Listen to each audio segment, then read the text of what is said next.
format, which is a way of writing. And it's very hard to start off in social media and not have a journalistic background, because there is journalism ethics and morals in regards to social media. So I'm going to go ahead and get started. I'm going to share my screen.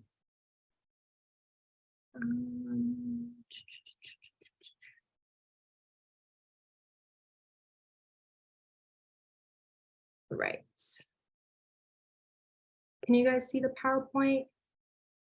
Yes, no, maybe kind of? Yes. Okay, cool. All right, so yeah, today I'm going to take a little bit of a different approach than what Gabrielle took in regards to journalism. I'm going to talk a little bit about data and social media, what I do on an everyday basis. Literally, I monitor social media all day long, and I do a lot of reporting, a lot of tracking. And I kind of want you to put yourself into perspective of working for an organization while we go through this. Kind of imagine you get hired at an organization, whether it be Valencia College, UCF, Coca-Cola's social media, whatever it is, put yourself in that mind frame as we kind of go through the PowerPoint and talk a little bit about just the basic foundational understanding of what data is, but in social media. So we're going to do a little bit of definitions. I feel like they're very substantial when trying to move forward. So social media in specific are websites and applications that enable users to create and share content. And then data are facts and statistics collected. So I really want you to pay attention to that social media is a means of communicating, sharing information. I'm going to post this is happening. This is the news. This is what's going on. But data is a means of collecting all the stuff that you see on social media, whether it be likes, comments, reactions, shares, and etc. So the first activity, I want you guys to drop in the chat some reasons you believe organizations use social media. Not your personal Instagram account where you're posting memes. I'm talking about, what do you think an organization uses social media for?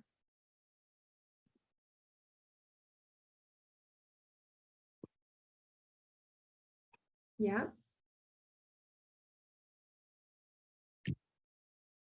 So we have promotion, advertising, expanding their audience, interaction. Yeah, so you guys are hitting the point. From 100 followers to 600 million followers.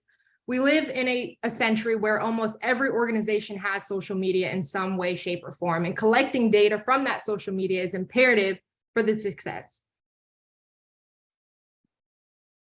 So now that we kind of have an idea, drop in the chat some forms of data you think organizations should collect through social media.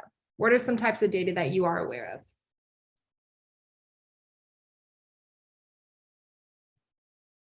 Demographics, none. Okay.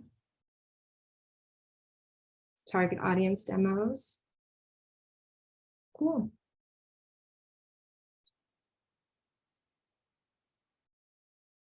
Demographics. Demographics is what everyone's saying: product use, consumer opinions. Okay. So now that we kind of have a basic understanding or a little bit of what you guys are thinking. So there's many types of social media. We all know it: Facebook, Instagram, Twitter, LinkedIn. The college's main accounts are Facebook, Instagram, Twitter, and LinkedIn. If you haven't followed us on Instagram, you can see that. And there's many types of data: likes, retweets, shares, followers, engagement, impressions.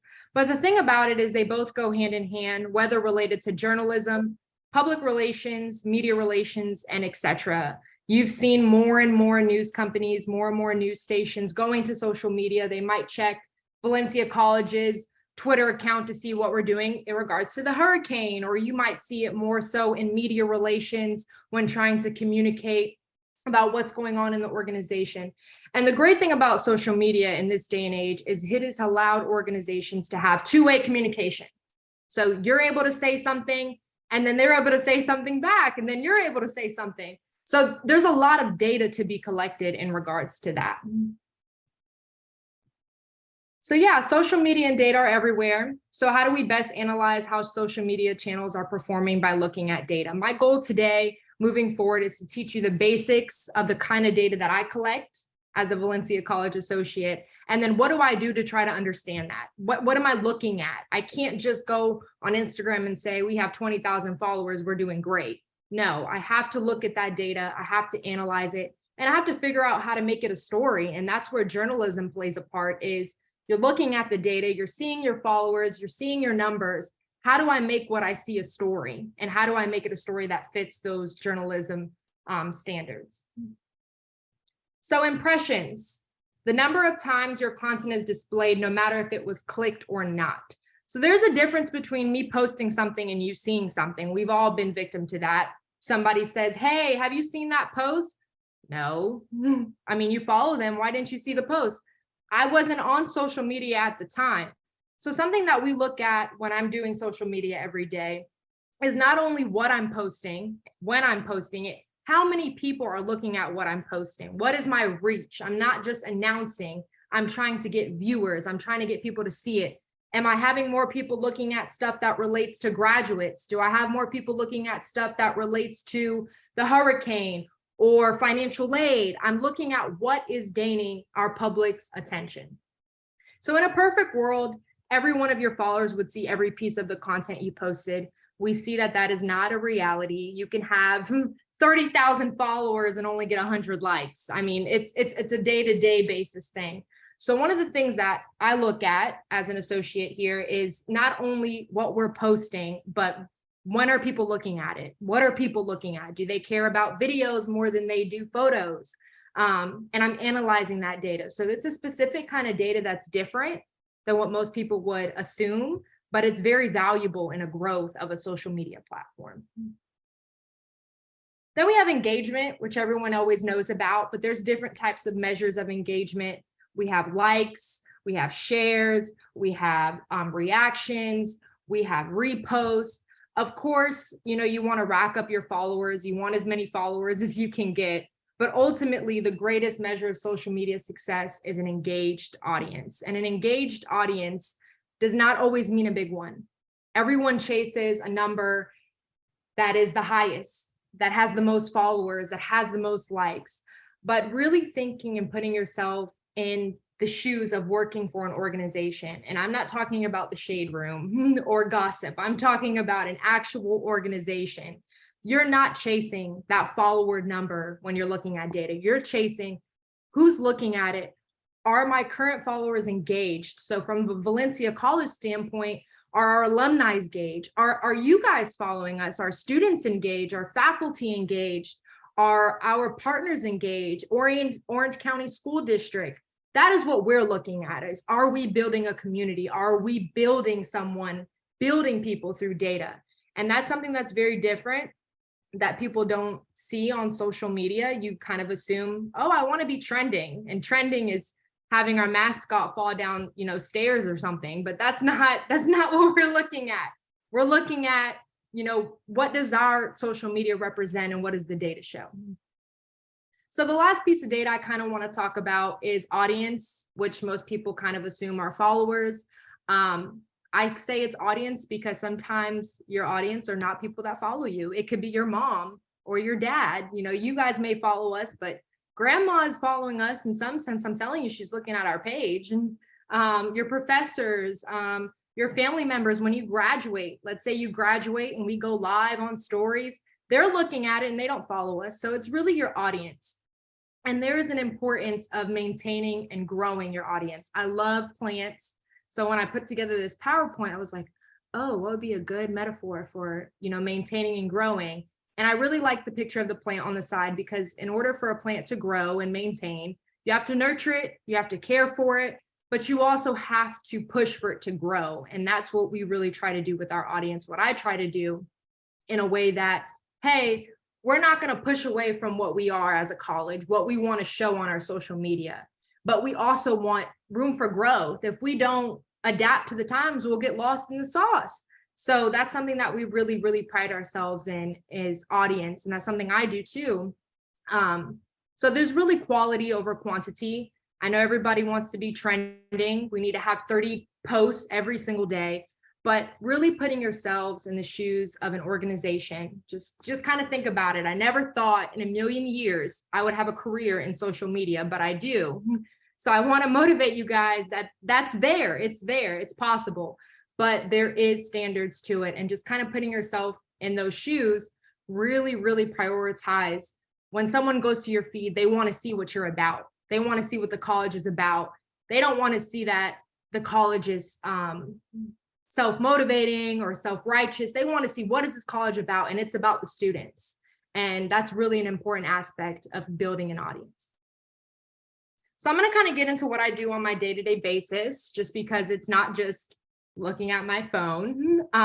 We use Sprout Social here at the college, and I really like it because it is a software that manages all of our accounts. I'm one person on managing 7 social media accounts. There is no way I can monitor them all day long at the same time. So we use Sprout Social. It's pretty much a managing program. You guys will most likely see it if you do anything in social media or PR. And it's where you can connect all of your social media accounts and kind of see how they're doing. Followers, engagement, you customize it in the range. And it kind of collects native and non-native data. So native data is data that's directly from the actual accounts, and the non-native data is kind of the stats you don't see, not the likes, but maybe the post clicks, maybe how many times people clicked out of a story. And those are really important because we've seen how stories has grown on Instagram, where you click on the little highlight reel. And we're wanting to see how that does. Do people go forward? Do people go backwards? Do people click out of it? And it's all those little things that really matter. So like I said, we use Sprout Social. You'll definitely see it a lot in this industry in regards to social media. A lot of news stations have gained social media accounts and have been using it. So just kind of wanted to show you guys a little bit about what I use to manage and metrics in regards to the data that I collect. Can I ask a quick question? Yeah. Sprout Social is similar to Hootsuite, is that correct? It's a little bit like it. I like Sprout Social better just because it's a little bit quicker. You can post directly from it, but it is similar to that, yes. Okay, thank you. No problem. So I hate lots of graphs on pictures, but data is graphs, guys. And I'm telling you right now, I'm not a mathematician, nor do I like graphs, but I've realized that the only way for me to get good at analyzing data is to get over that. So I just kind of wanted to show you guys what I see every day. This is our overall performance summary for the month of September. So our impressions were about over 1 million. That means how many people actually saw our post. Our engagement, what's our rate? We have a 1% increase from the previous month. So on a day-to-day basis, we have 49,000 people that engage. I don't really want you to pay attention to post link clicks. That just pretty much means how many people clicked on our post. And then we have our audience growth, which is right here by day. So you'll see that Instagram is our most highest performing account, and then LinkedIn, which is really good for our faculty and our staff. TikTok, it's not relevant yet, but we're gonna get there. We're gonna get there. YouTube, very minimal. Twitter, very minimal. You will realize that Twitter is mostly used if we have like a hurricane. We'll get like 1,000 billion zillion likes over hurricane stuff or a pandemic. So that's where you'll see a lot of the Twitter stuff. And then Facebook, we call Facebook the moms of Facebook because we have our parents and our family pages where we post a lot of the stuff that your mom, your dad, your grandma, your grandpa would love to see. And it does really well. So, you know, numbers are powerful, but they're not everything. Just because Instagram is the most best performing account, we're not going to lose our other accounts because we have an audience there. And although it seems very small here, it's very, very big here. Numbers have a lot of power in a sense of the growth. 1% is big in data. So we prioritize those accounts just as much as we do Instagram and etc. I have one quick question. Yes.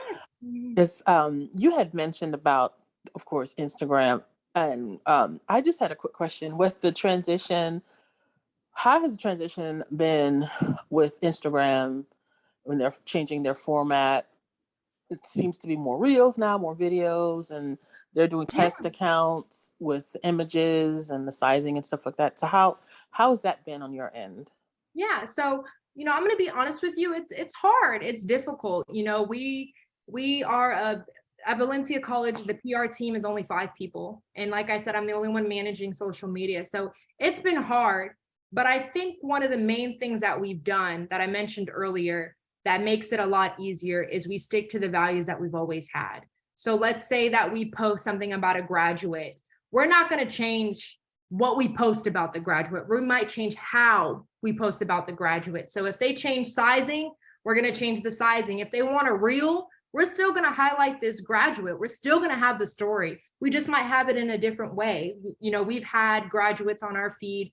Hey, my name is this, that, and the third. I'm graduating in fall of 2023.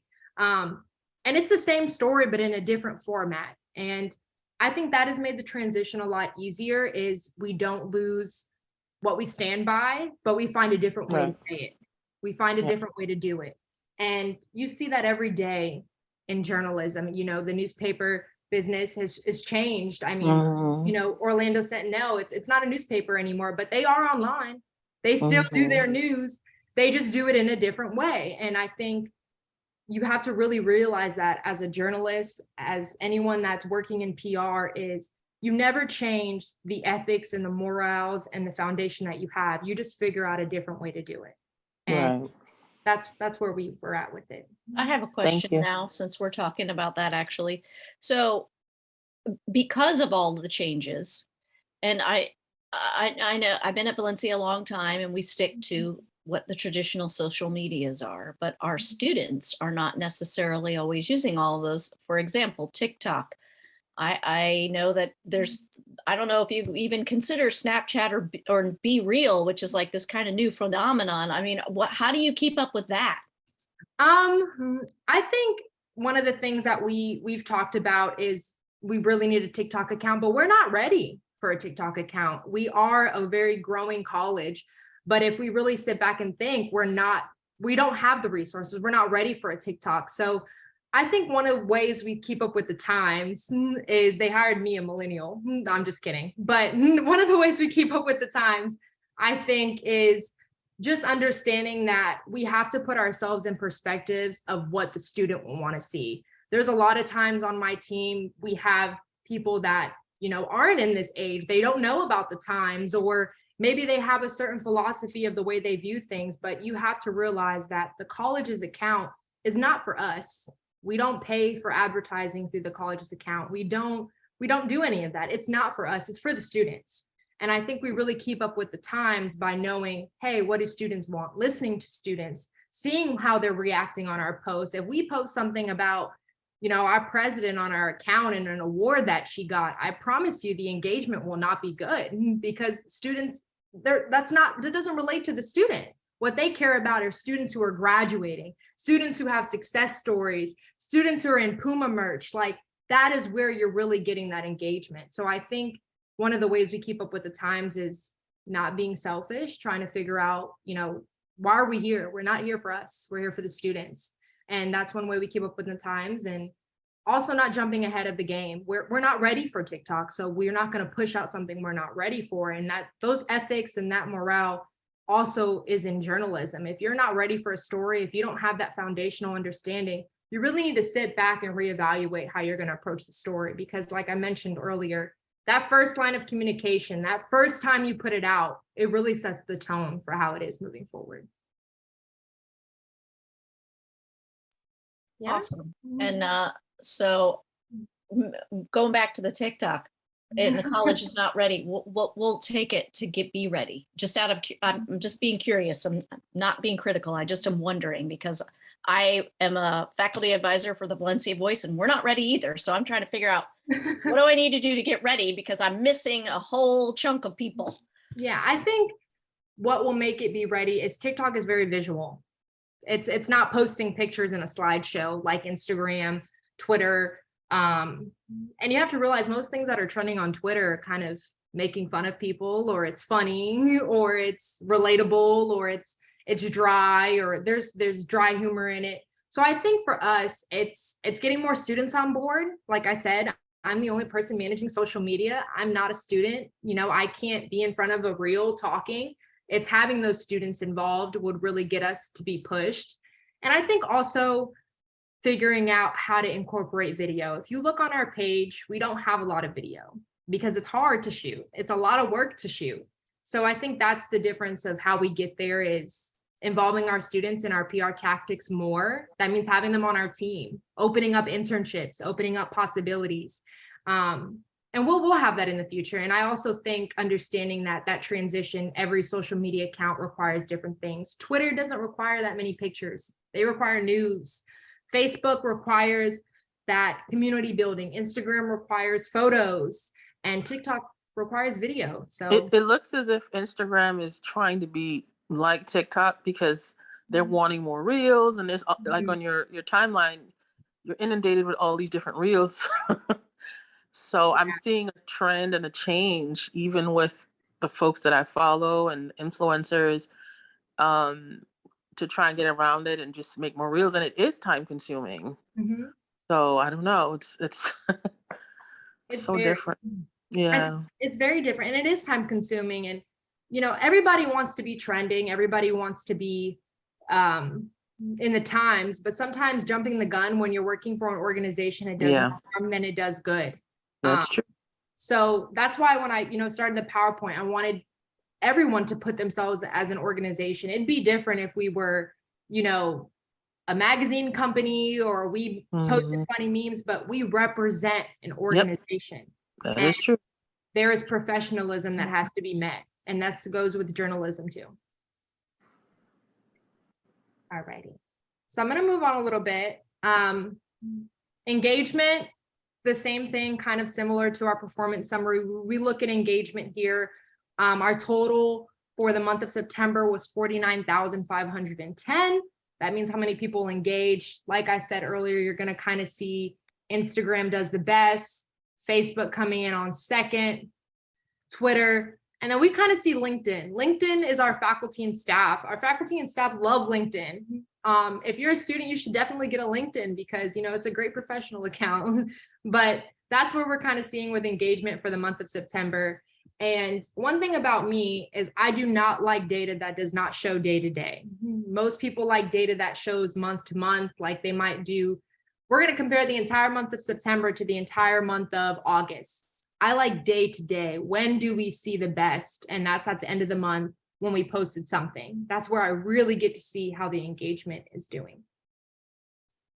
And then we had our top posts. So these were our top posts in the month of August. It's when class resumes. So it's a sure sign of Pumas on campus, our engagement, our reactions. We announced that we will be, if you don't ride links for free, you can as a student, that we are taking trips to Disney for students that are free. And then I don't know if you know, but Valencia has a culinary program. So we had an award ceremony honoring all the students that graduated. So I love Sprout Social. It's great. It's able to tell me engagement, growth, our top posts for the month. We see, what do students like? What do they care about? They care about seeing themselves. They care about seeing the Puma. They care about seeing what we're doing, whether it be free rides with links, Disney trips. And they also care about memorable moments that happen while you're in college, graduation, ceremonies, smiling with professors. So that's kind of where we get, our motive to push out what we want to push out. So I know that we saw a lot about demographics. We do look at demographics. We don't look at them a lot because our social media is supposed to be inclusive for all, but we do look at it, just kind of seeing who is our age group. So we see Facebook, we call it the moms. We got our 35 to 44-year-olds, our 45 to 54-year-olds, and they're mostly women that are on our Facebook account. And then for Instagram, you're going to see the college students, 18 to 24, still mostly women, which is very interesting. And then you're going to kind of see the percentages based off of that age. Like I said, we don't look at demographics that much because we try not to target just to men, just to women, just to different age groups. That's not our goal, but it is important to know that who are we targeting? And Instagram are those 18 to 24-year-olds, and Facebook are that older demographic. Tracking and reporting data.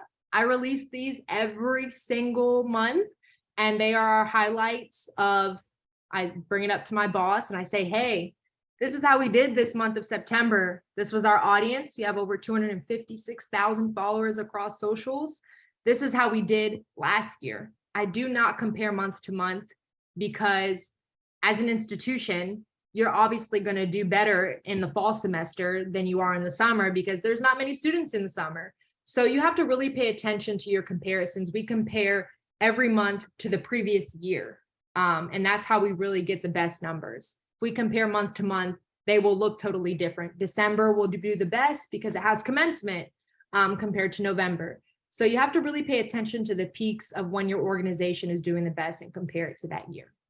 So I release these every month, bring it up to my boss like, hey, our impressions decreased, our audience increased. This is what we should be doing. This is how we should be doing it. And I really want to mention that you cannot track and report data in a way that is just by looking at it, just by looking at the graphs that I just put. You have to be able to analyze it. As you can see a little bit, I mentioned, although impressions decreased on the college's Twitter account, likely due to the number of news stories and mentions. At the time in September, we had our former Valencia student, Maya Marcano, pass away, and it affected our numbers. So, you know, it's more than just looking at data. You have to analyze it. You have to see what happened. Why is there a difference? Why is this happening? And that's something that I do on an everyday basis. So our activity 3, I want you guys to drop in the chat why you think it is important to not only track and report data. I just gave you guys the answer, but analyze the data for upcoming post efforts.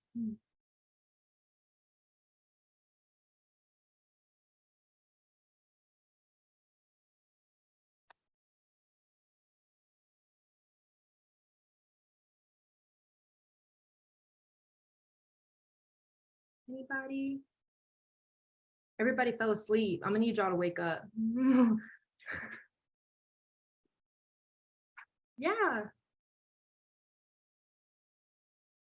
Exactly.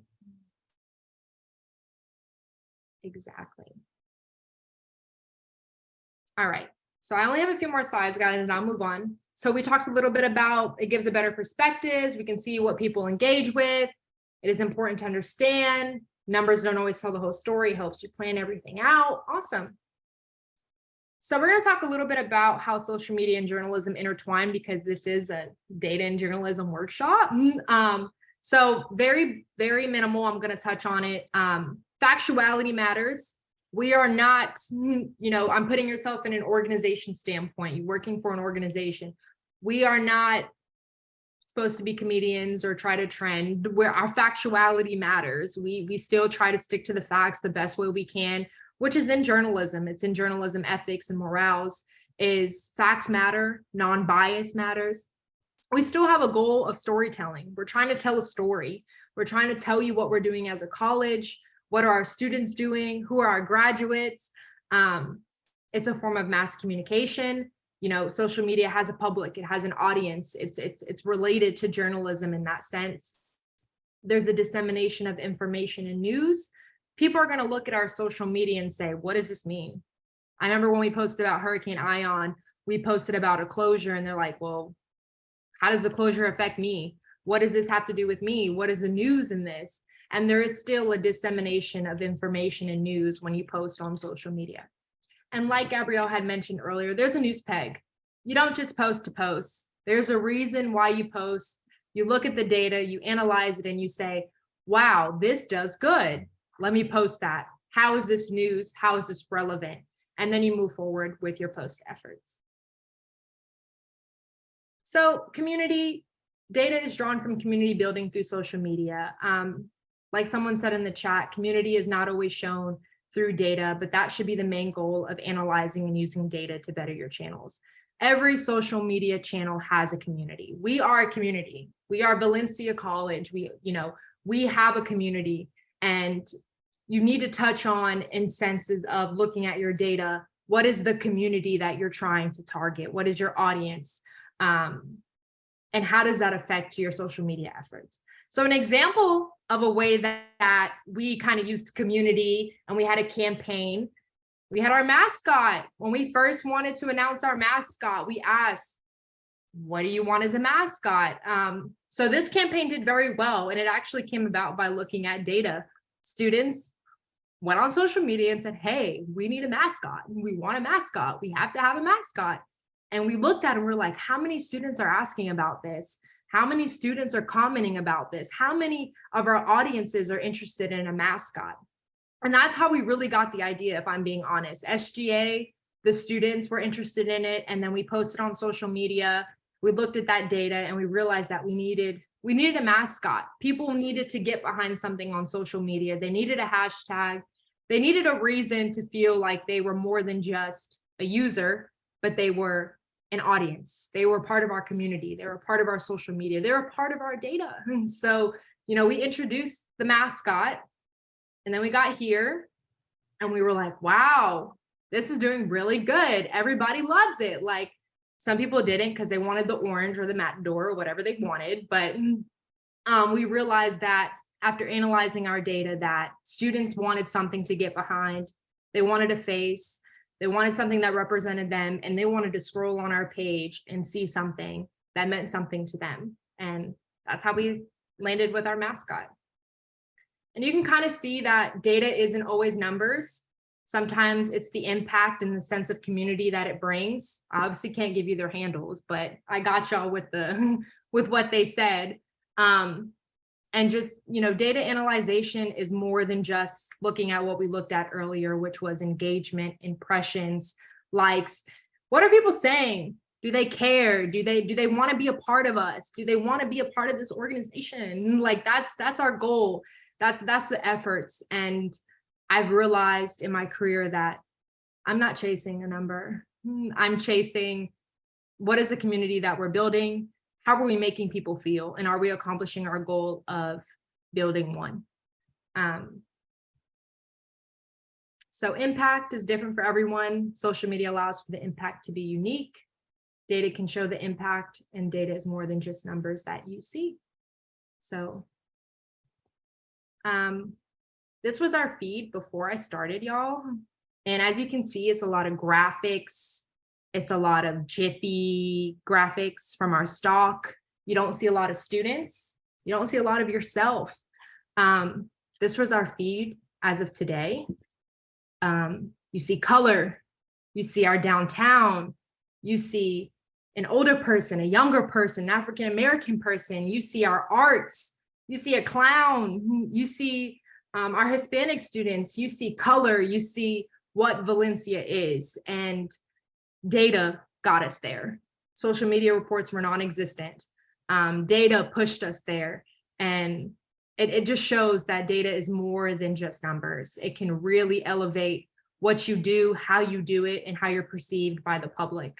So I just kind of wanted to mention that. We had our hurricane. Unfortunately, Hurricane Ion hit. But, after reporting and analyzing data, we were able to figure out our best way to respond. Trying to build a community. You're kind of seeing the reactions. 913 people liked it. And then you see on our social media that we also storytell, and that's where journalism plays a part. We have Angel Sanchez here, who's pictured. He graduated from Valencia College in 2014 and led his fellow graduates at his commencement speech. And he won a $30,000 scholarship, but he had a very interesting experience. He was sentenced to 30 years in prison because he was convicted.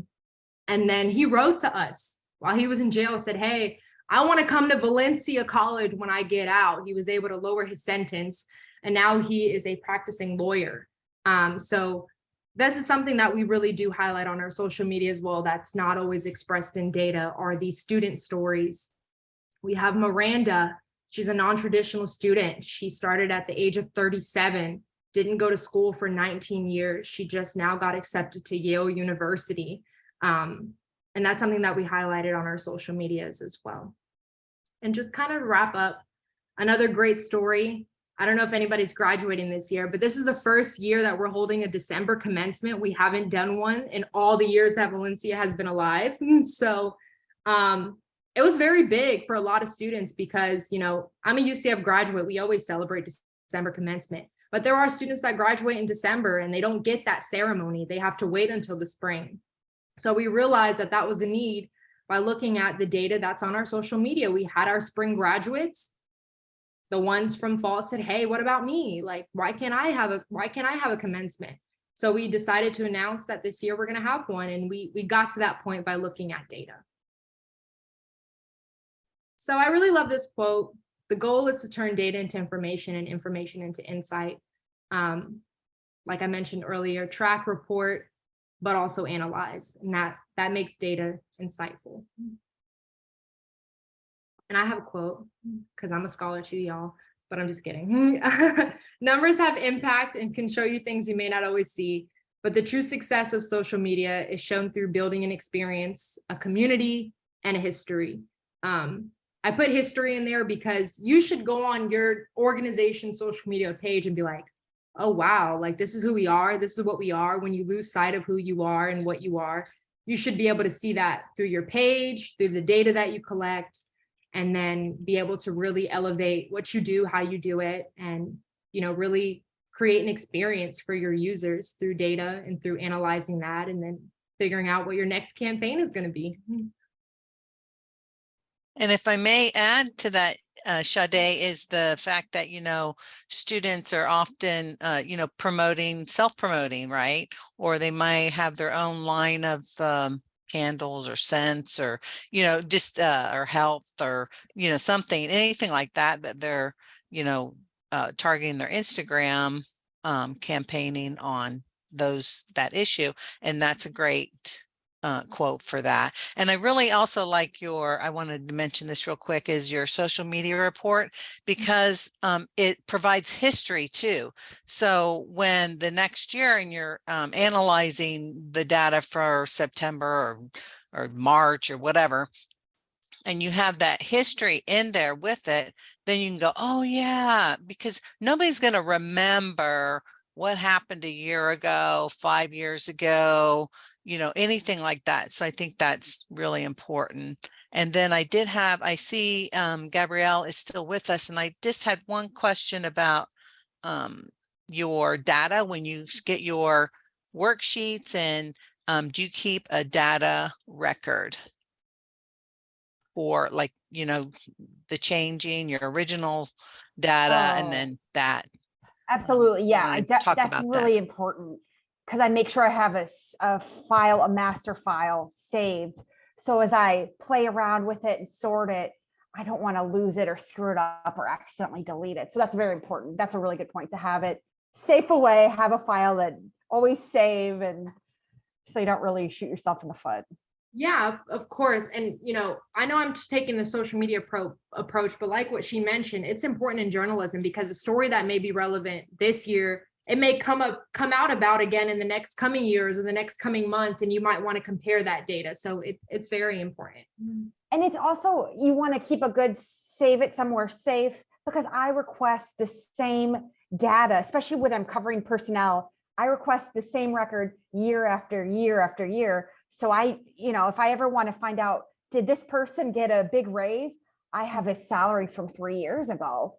I can kind of keep tabs on things. So it's, you know, especially when you're keeping historical data every year, have it labeled, have it saved, so it's safe.